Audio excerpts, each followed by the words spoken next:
Oke, Assalamualaikum warahmatullahi wabarakatuh. Merdeka. Selamat datang guys, saya Irwan Hasanuddin dari Rumah Kebangsaan Pancasila.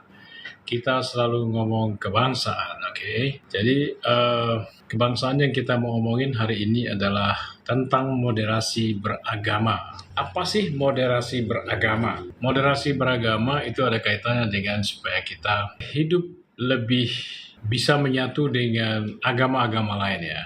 Jadi moderasi beragama ini adalah jembatan supaya kita umat-umat beragama dapat hidup bareng gitu di dalam keberagaman agamanya.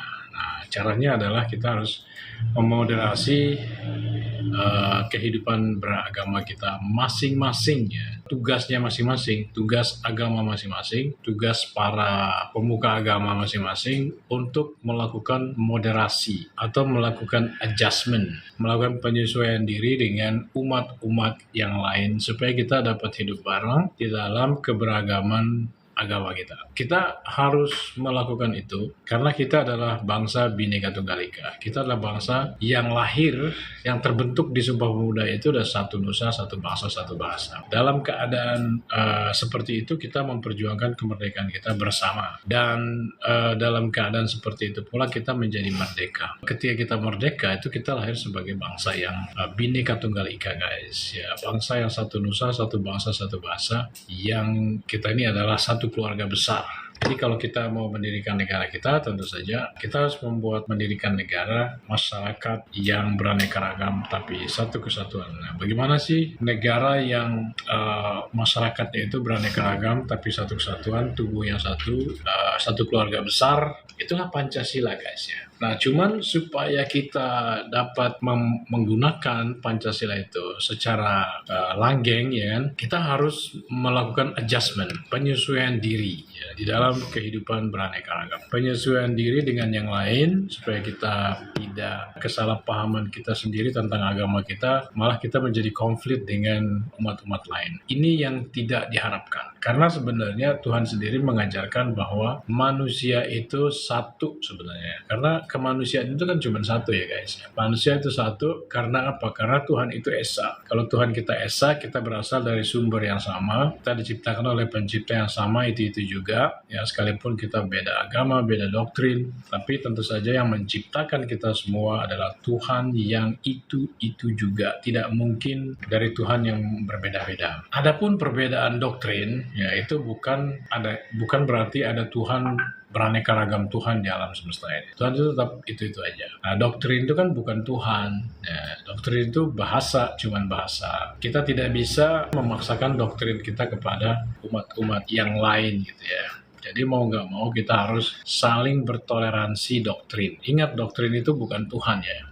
Doktrin itu bahasa, beda bahasa dengan Tuhan.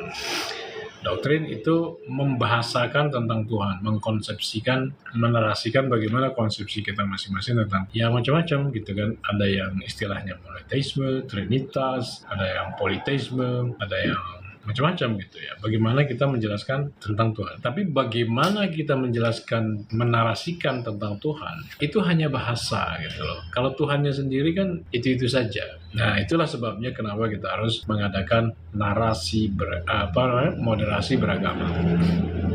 Nah, bagaimana sih kita melakukan moderasi beragama?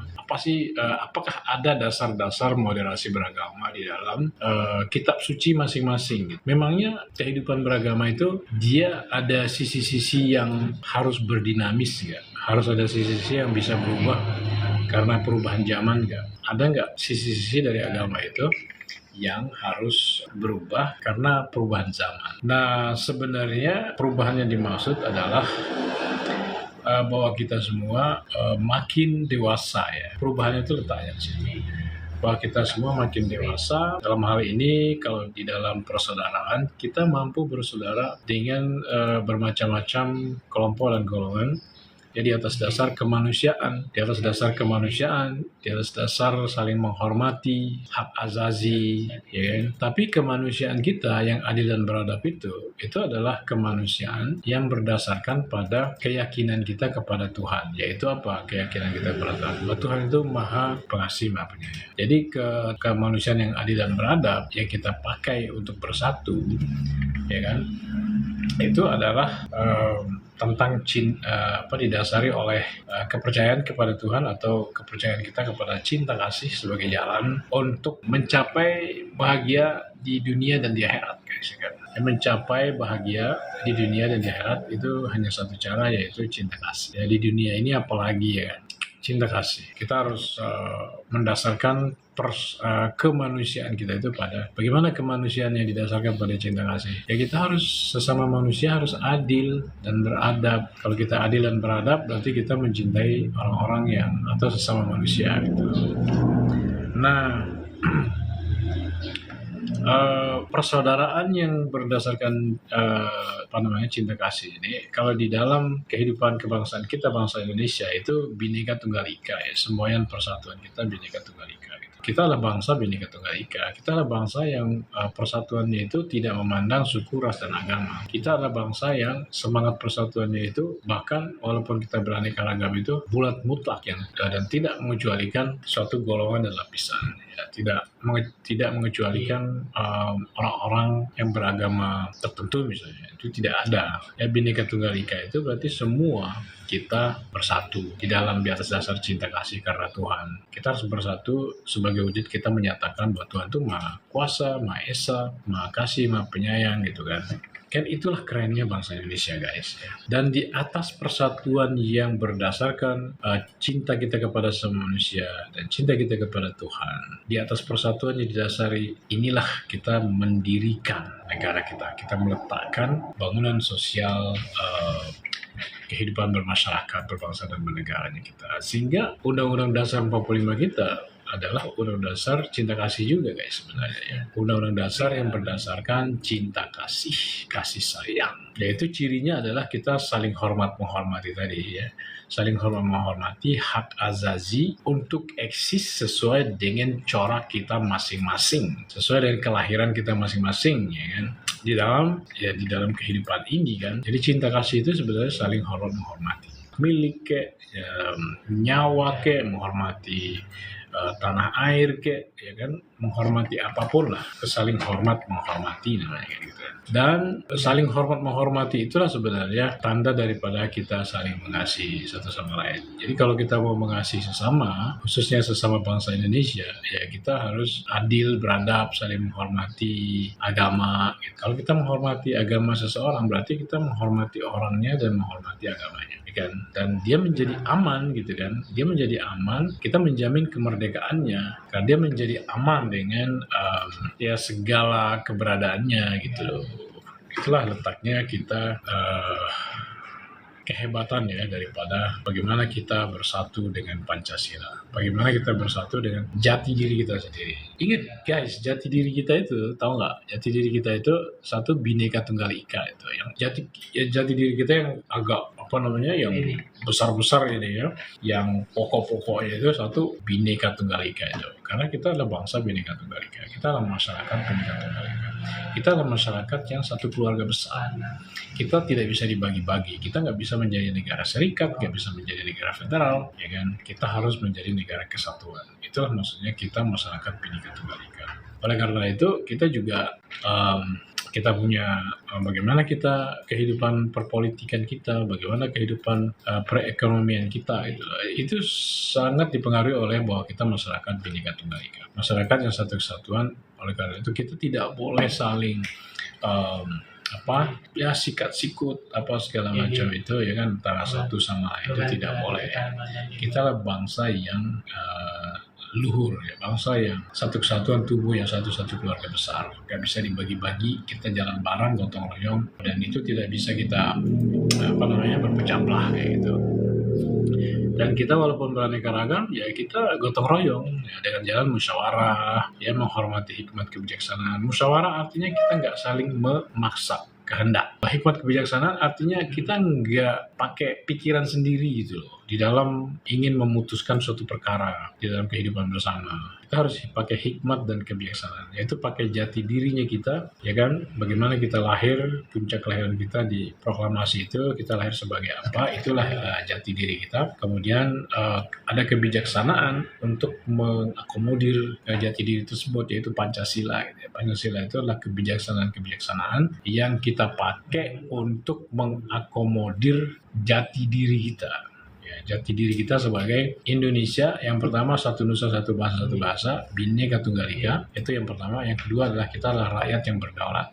Kita lahir sebagai rakyat berdaulat di proklamasi. Ketika kita menyatakan kemerdekaan, kita memutus ikatan kolonial atas tanah air dan bangsa kita.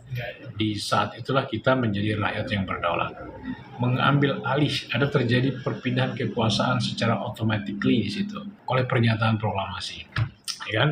Sehingga kita menjadi berdaulat. Maka itulah yang disebut dengan lahirnya rakyat Indonesia yang berdaulat. Lahirnya Republik Indonesia, kelahiran daripada rakyat Indonesia yang berdaulat, ya, sebagai konsekuensi logis daripada perpindahan kekuasaan dari tangan si kolonial kepada tangan rakyat Indonesia, akibat konsekuensi juga daripada pernyataan proklamasi. Karena proklamasi itu mengandung pemutusan ikatan gitu ya, antara si kolonial dengan yang dikoloni. Ya, bangsa kita adalah bangsa yang tadinya dijajah, dikoloni, kita menderita, miskin, bodoh, terbelakang, ya kan? Kita punya keinginan luhur untuk membebaskan diri kita, melepaskan ikatan dari tangan kolonial kepada tangan kita sendiri, rakyat Indonesia, sehingga kita menjadi berdaulat. Jadi dua jati diri ini, Bhinneka Tunggal Ika dan kedaulatan rakyat, itu jati dirinya kita. Itulah kita lahir seperti itu. Kita nggak bisa menjadi, dengan kita Bhinneka Tunggal Ika, kita nggak bisa menjadi bangsa yang masing-masing gitu ya, sehingga hubungannya dengan pembentukan negara, kita harus menjadi negara kesatuan. Kita nggak bisa menjadi negara serikat, kita nggak bisa menjadi negara federal. Itu konsekuensi daripada kita adalah satu keluarga besar, masyarakat Indonesia yang mempunyai semangat persatuan yang bulat mutlak, tidak mengecualikan suatu golongan dan lapisan. Bhinneka Tunggal Ika, Tanhana Dharma Mangrua. Kebenaran tidak mendua. Oleh karena itu kita harus mencari titik temu supaya kebenaran-kebenaran kita masing-masing dapat dipertemukan di suatu titik temu yang menjadi pijakan bersama kita, di mana semuanya aman, semua damai, tidak ada yang dirugikan, tidak ada yang terancam oleh cara berpikir dan keyakinan pihak manapun. Nah, di titik temu inilah kita menjadi mengatakan bahwa Tanhana Dharma Mangrua, kebenaran itu tidak mendua. Ya, artinya bahwa juga dulu Bhinneka Tunggal Ika itu kan untuk menyatukan antara Hindu Siwa dengan Buddha. Jadi ini umat-umat beragama dipersatukan. Jadi dengan persatuan Bhinneka Tunggal Ika ini adalah cara kita mengesahkan Tuhan. Bahwa Tuhan itu esa, bahwa pencipta kita itu sama, ya, nggak mungkin beda. Karena kalau beda, ya alam semesta ini akan kacau. Jadi Bhinneka Tunggal Ika itu adalah Indonesia itu sendiri gitu ya. Jadi sebenarnya Pancasila itu adalah bagaimana caranya membentuk negara Bhinneka Tunggal Ika. Karena apa? Karena kita adalah Bhinneka Tunggal Ika itu sendiri. Ketika kita lahir, kita adalah Indonesia merdeka yang adalah Bhinneka Tunggal Ika itu sendiri. Jadi yang lahir oleh proklamasi itu hakikatnya adalah Bhinneka Tunggal Ika. Walaupun Bhinneka Tunggal Ika itu, misalnya dia baru nongol di tahun 1950, 51 misalnya gitu ya. Itu kan sebenarnya harusnya sudah nongol ketika kita menyatakan kemerdekaan ya. Cuman baru keluar di era 50-51 itu ya, UUDS 50. UUDS 50 sendiri bukan bicara negara. Nah, kita belum sampai di negara kesatuan di situ di UUDS 50 karena kita masih negara serikat ya. Sama seperti UUD 49 ya, hasil daripada konferensi meja bundar itu negara serikat ya. Tapi negara serikat di bawah kontrolnya Belanda gitu loh. Nah, kita mau melepaskan kontrol Belanda itu, walaupun kita masih negara serikat, itu jadinya Undang-Undang Dasar sementara. Jadi UUDS 50 itu adalah Undang-Undang Dasar batu loncatan supaya kita kembali kepada bahwa negara Indonesia adalah negara kesatuan yang berbentuk republik. Nah, gitu. Bhinneka Tunggal Ika itu adalah diri kita sendiri seperti yang saya katakan. Kita lahir sebagai Bhinneka Tunggal Ika. Kita lahir sebagai Indonesia merdeka yang tidak bisa dibagi-bagi itu adalah bicara Bhinneka Tunggal Ika. Semangat proklamasi adalah semangat persatuan yang bulat mutlak saya ulangi, dan tidak mengecualikan suatu golongan dan lapisan. Bahkan Bung Karno pernah menyebut bangsa Indonesia sebagai umat Indonesia. Umat artinya tubuh yang satu tubuh, ya kan, satu keluarga besar yang tidak bisa pisah gitu. Sehingga makanya kita ada ide negara kesatuan, negara NKRI. Jadi K-nya itu adalah kesatuan. Kesatuan itu adalah Bhinneka Tunggal Ika itu. Karena kita adalah Bhinneka Tunggal Ika. Kita semboyan persatuan kita Bhinneka Tunggal Ika. Kalau zaman dulu, zaman Majapahit, Bhinneka Tunggal Ika itu masih semboyan ya. Semboyan itu artinya walaupun kita bingung gimana gitu, tapi kita Bhinneka Tunggal Ika. Kita yakinnya Bhinneka Tunggal Ika. Kita dari perbedaan kita masih ada kebingungan di dalam menyatukan masyarakat yang berbeda agama gitu ya. Tapi kita tahu persis bahwa Bhinneka Tunggal Ika itu tidak salah, dan Bhinneka Tunggal Ika itu adalah suatu bentuk kita menyatakan keesaan Tuhan ya, dan lebih baik gitu daripada bukan Bhinneka Tunggal Ika ya kan gitu kan, apalagi yang namanya satu kesatuan satu gitu kan. Ya, Bhinneka Tunggal Ika, nggak ada satu kesatuan satu di dalam teks negara kita gitu. Itu hanya karangannya Brother Ali dari anak Sungai Kusang. Oke. Jadi begitu. Nah, di mana titik temu antara Bhinneka Tunggal Ika dengan agama?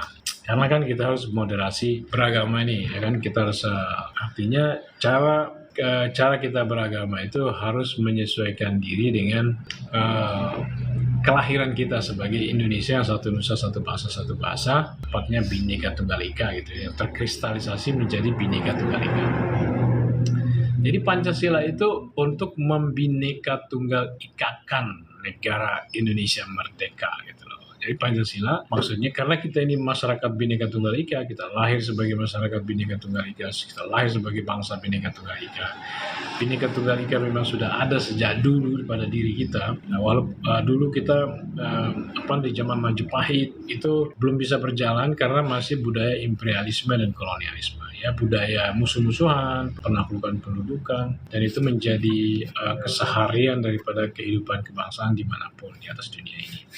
Jadi dengan kondisi seperti itu, kita belum bisa menjalankan Bhinneka Tunggal Ika itu secara langgeng. Seperti sekarang, Bhinneka Tunggal Ika pasti akan langgeng karena dia ada di alam kemerdekaan kebangsaan. Gitu. Karena Bhinneka Tunggal Ika itu hanya bisa berjalan dengan alam kemerdekaan kebangsaan. Dia harus berada di alam kemerdekaan kebangsaan. Alam kemerdekaan, alam saling menghormati, eksistensi masing-masing sesuai dengan corak dan kelahiran masing-masing gitu kan. Kalau tidak di dalam alam kemerdekaan, yang nggak bisa Bhinneka Tunggal Ika itu pasti akan mati kembali ya. Tapi karena kita sudah bebas daripada alam imperialisme, kolonialisme, alam imperiumisme, alam budaya penaklukan pendudukan, ya budaya mangsa memangsa, paksa memaksa, itu kita sudah lepas dari situ. Dan etika berbangsa, berkelompok zaman sekarang itu adalah saling menghormati. Itu karena kita saling menghormatinya itu apa? Saling menghormati kemerdekaan, saling menghormati eksistensi kita masing-masing untuk eksis sesuai dengan corak kejadian kelahiran di dalam kehidupan kita. Itulah kita bertoleransi, kita saling memahami. Tapi kita dapat bergotong royong, dan gotong royong ini tidak lepas daripada kerakyatan, hikmat kebijaksanaan, permusyawaratan. Itulah perwakilannya harus bermindset permusyawaratan, tidak saling memaksakan kehendak, hikmat kebijaksanaan, tidak boleh pakai pikiran sendiri, dan kerakyatan semua buat semua. Ini bukan tentang menyembah satu orang, tapi kepemimpinan tunggal, kepemimpinan feodal gitu ya. Tapi bicara tentang rakyat Indonesia berdaulat, dan gotong royongnya kita adalah gotong royong semua, bergotong royong untuk semua. Bukan satu atau dua bergotong royong untuk semua, tidak ya. Semua harus bergotong royong. Semua kelompok golongan bergotong royong bersama-sama at the same time sekaligus, dan hasilnya adalah untuk semua. Nggak ada yang namanya gotong royong itu satu dua atau lebih, itu bukan gotong royong Indonesia, itu gotong royong aja secara umum. Tapi kalau gotong royong Indonesia, semua bergotong royong harus terlibat, tidak boleh ada yang tidak terlibat, ya kan? Semua bergotong untuk semua. Itulah gotong royongnya bangsa Indonesia. Ya, gotong royongnya kita bangsa Indonesia yang kepemimpinannya itu adalah kerakyatan yang dipimpin oleh hikmat kebijaksanaan dalam permusyawaratan perwakilan. Jadi Ini nanti bisa dihapus kan? ya kalau Pancasila, Bisa diganti. Brother Ali, Pancasila itu kan cuma 5 dasar ya, 5 sila gitu kan. Nah 5 sila ini untuk apa? Mengakomodir apa dia? Dia mengakomodir Indonesia Bhinneka Tunggal Ika. Untuk mengakomodir Indonesia merdeka gitu, yang Bhinneka Tunggal Ika, yang tidak bisa dibagi-bagi, yang satu nusa satu bahasa di atas prinsip kita mencintai Tuhan dan mencintai sesama manusia. Kita adalah persatuan kita seperti Mungkin itu. tanggal buka itu apa ya Pak? Oleh karena itu, fungsi daripada Pancasila adalah bagaimana menjadikan masyarakat Bhinneka Tunggal Ika itu. Dia mempunyai negara yang tidak membuang kebhinneka tunggal ikaan mereka gitu. Apa Indonesia merdeka itu adalah bangsa Bhinneka Tunggal Ika sebagai bahan baku daripada pembentukan negara Bhinneka Tunggal Ika, negara masyarakat Bhinneka Tunggal Ika. Dan nah ini sangat pengaruh ya. Kenapa kita harus Bhinneka Tunggal Ika? Lalu dan ini mempengaruhi bagaimana kita berpolitik, berekonomi, mempengaruhi budaya kita dan mempengaruhi moralitas dan etika kita sebagai anak bangsa.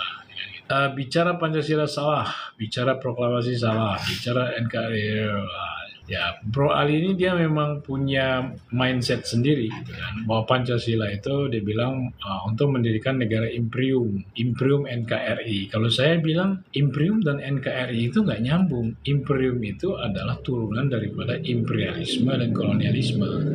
Negaranya namanya negara imperium atau negara kolonial. NKRI bukan negara imperium, bukan negara kolonial, tapi negara kemerdekaan, negara kebangsaan, negara kemerdekaan, kan Baitul Atik kalau bahasa agamanya gitu ya, rumah kemerdekaan. Jadi dia bukan imperium guys ya kan, nggak bisa kita menjadi imperium. Kita menghapuskan imperiumisme dengan pernyataan konstitusional kita di pembukaan Undang-Undang Dasar 45 bahwa sesungguhnya kemerdekaan itu ialah hak segala bangsa. Penjajahan, imperiumisme, ya, negara imperium, ya, negara kolonial, imperiumisme, penaklukan pendudukan, ya kan, penjajahan, perbudakan harus dihapuskan dari atas dunia ini karena tidak sesuai dengan pri kemanusiaan dan pri keadilan. Harus dihapuskan. Imperiumisme termasuk yang harus dihapuskan. Ya. Negara imperium harus dihapuskan di atas dunia ini. Kalaupun dia masih ada negara imperium sekarang, coba kita lihat apakah mereka melaksanakan ideologinya, ideologi imperiumismenya. Mereka malu, ya kan? Mereka malu. Seperti sekarang ada genosida di sana di Palestina. Malu sebenarnya mereka itu dan dikecam oleh semua bangsa-bangsa. Kenapa mereka ada yang melaksanakan hal seperti itu? Gitu? Karena yaitu masih bermindset imperiumisme, masih bermindset penaklukan dan pendudukan, bangsa-bangsa, rampas-merampas, ya kan, merasa dirinya sebagai bangsa tertentu yang sedemikian rupa dari yang lain, gitu kan, sehingga mereka merasa mempunyai hak untuk mengambil punya bangsa-bangsa lain yang dipandangnya sebagai bangsa yang lebih rendah dari dirinya. Nah ini kan bahaya, itu namanya chauvinisme gitu. Chauvinisme. Indonesia bukan chauvinisme, nasionalisme kita itu bukan chauvinisme. Nasionalisme kita adalah persaudaraan bangsa-bangsa. Nasionalisme kita adalah persaudaraan bangsa-bangsa, ya kita mengajak kepada bangsa-bangsa untuk bersaudara di atas ketertiban dunia berdasarkan kemerdekaan, perdamaian abadi, keadilan sosial. Gitu loh. Jadi kita bukan melakukan, ketika kita lepas dari kolonialisme, terus kita menjadi kolonial baru gitu di muka bumi, kita menjadi imperium baru gitu di muka bumi. Ya. Itu salah besar. Kita tidak seperti itu guys. Ya, imperium itu sekalipun disebut postmodern kayak post triple modern kayak, tetap aja imperium itu turunan daripada imperialisme. Kata-kata imperialisme, ya kan? Imperialisme itu intinya bukan masalah wilayahnya yang luas, tapi bagaimana dia cara mendapatkan wilayahnya itu dengan penaklukan dan pendudukan. Dengan cara mangsa-mangsa yang mana pola itu adalah pola dunia hutan atau liberal hutaniah gitu kan. Maksud alam bukan alam kita yang beradab gitu. Kita bangsa yang beradab, kita dengan saling menghormati. Kemerdekaan ialah hak segala bangsa, penjajahan di atas dunia harus dihapuskan karena tidak sesuai dengan peri kemanusiaan dan peri keadilan. Ya. Imperium itu yang namanya sekalipun dia disebut modern, semua dia. Kalau feodal udah pasti ya, tidak ada imperium yang tidak feodal. Semua imperium itu feodal. Semua imperium automatically dia akan feodal. Coba aja kita lihat katakanlah Amerika sekarang, yang katanya paling liberty, kemerdekaan, ya kan. Tapi coba kita lihat kecenderungannya ke belakang, ya kan, mengarahnya ke lebih feodalisme modern. Terus lebih ke ingat Amerika juga mendukung Israel untuk melakukan pengambil alihan tanah Palestina. Ya. Bahkan mungkin genosidanya juga didukung oleh Amerika. Kita nggak tahu ya, mungkin itulah sebabnya Amerika dan Israel sekarang mempunyai nasib yang sama karena ingin membangkitkan kembali dunia penaklukan pendudukan, dunia jalan perang senjata, to kill or to be killed, membunuh atau dibunuh, ya kan, sebagai cara bertahan hidup, cara mencari makannya suatu bangsa. Dan itu kalau dibangkitkan, itu Tuhan marah gitu ya. Atau Tuhan tuh, jadi kemurkaan Tuhan itulah kalau yang menurut saya ya, you believe it or not, ya kan, menurut saya yang membuat Tuhan marah kepada Amerika, marah kepada Israel. Sekarang Israel lagi diserang oleh kebakaran, gempa bumi, dan juga badai pasir ya, pasir gurun gitu. Wow, itu aneh banget guys. Coba aja kita lihat ya. Coba kita lihat kalau Amerika atau Israel mengeraskan hati terkait itu, mungkin akan lebih parah lagi tuh musibahnya. Ya saya nggak tahu ya. Jadi gitu guys, yang penting sekarang kita memoderasi beragama. Bagaimana cara kita hidup. Agama-agama yang beraneka ragam ini dapat hidup bareng dengan kita melakukan adjustment, penyesuaian. Ya, kita dengan dasar kita mengejar kebaikan, kebajikan, dan kita berdamai dengan semua orang. Itu sebenarnya sudah cukup untuk menjadi alasan atau dasar daripada kita melakukan moderasi beragama. Ya, kalau di dalam Pancasila itu ada ketuhanan yang Maha Esa, kemanusiaan yang adil dan beradab. Ketuhanan yang Maha Esa, kemanusiaan yang adil dan beradab. Ini adalah dua hukum para nabi sebenarnya yang kita adopsi, yang kita sesuaikan dengan kondisi kita kan gitu kan. Jadi ketuhanan yang Maha Esa, kemanusiaan yang adil dan beradab itu dua hal yang satu kesatuan ya. Kemanusiaan itu harus adil dan beradab, baru kita bisa saling memastikan, saling menjamin keamanan dan kedamaian buat yang lain gitu kan. Dengan kita adil dan beradab, kita sama juga tidak akan ada yang dirugikan, tidak akan ada yang terancam oleh cara berpikir dan keyakinan pihak manapun. Nah, itulah sebabnya kita harus moderasi beragama. Jadi kemanusiaan yang seperti itu sebenarnya pelaksanaan daripada ketuhanan. Pelaksanaan daripada ajaran Tuhan yang mengajarkan kita cinta kasih, yang mengajarkan kepada kita keesaan Tuhan sehingga manusia harus satu. Kalau Tuhan itu esa, maka manusia harus satu. Dan kesatuan kita itu sebagai bangsa, satu kesatuannya kita sebagai bangsa, itu adalah bentuk kita mengatakan bahwa Tuhan itu Maha Kuasa. Kita yakin Tuhan itu Maha Kuasa ya untuk merawat persaudaraan kita, untuk kita bisa hidup di dalam keberagaman dengan seimbang, dan tertata ya, dan adil makmur. Jadi itulah bentuk kita Maha Kuasa. Tuhan itu Maha Kuasa. Ketika kita melakukan Bhinneka Tunggal Ika, itu kita menyatakan Tuhan Maha Kuasa, ya, Maha Baik, ya,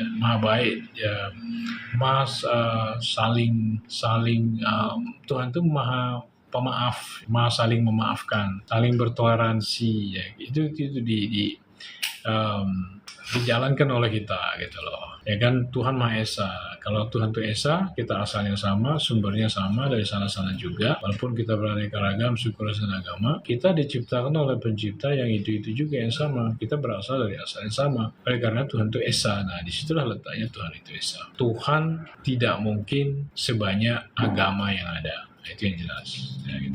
Tidak mungkin sama itu bukan Tuhan yang berbeda, yang berbeda itu doktrin ya. Kalau doktrin boleh berbeda ya kan, doktrin itu cuma bahasa aja, bagaimana kita menarasikan Tuhan gitu loh menurut agama dan keyakinan kita menarasikan Tuhan sesuai dengan agama kita ya, doktrin kita itu. Tapi kan doktrin bukan Tuhan, dia hanya bahasa. Jadi bahasa boleh berbeda, tapi Tuhan tidak boleh berbeda. Tuhan harus esa. Maksudnya kita harus merasa diciptakan oleh pencipta yang sama. Tapi kalau doktrin, ya masing-masing punya cara untuk menjelaskan. Dan itu tidak berarti bahwa Tuhan itu beda. Tuhan itu sama. Tuhan kita semua sama. Pencipta kita semua sama. Tidak ada orang yang diciptakan oleh Tuhan yang lain. Lain-lain yang mencipta, tidak ada, tidak mungkin. Ya, dan itu nggak benar. Nah, prinsip Tuhan Esa inilah yang membuat kita menjadi hebat, yang akan membuat kita menjadi hebat, yang akan membuat kita menjadi mampu melakukan perbuatan-perbuatan besar, mampu bersatu di dalam keberagaman, ya kan? Tapi harmonis, ya kan? Kemudian kita mampu melaksanakan kepemimpinan yang kerakyatan, kepemimpinan yang melayani rakyat. Kenapa kepemimpinan yang melayani rakyat? Nggak feodalistik, nggak eksploitatif, ya kan? Nggak menindas gitu. Ya karena percaya kepada Tuhan. Karena Tuhan mengajarkan kita cinta kasih. Karena kita mengajarkan untuk membela kaum yang lemah. Tuhan mengajarkan kepada kita untuk membela kaum yang lemah. Jadi kepemimpinan yang baik gimana? Kepemimpinan yang membela kaum yang lemah. Kepemimpinan yang kata Bung Karno adalah penyambung lidah rakyat, pelayan rakyat. Kalau di dalam kekristenan, Yesus mencuci kaki murid-murid, itu adalah kepemimpinan, itu adalah melayani rakyat.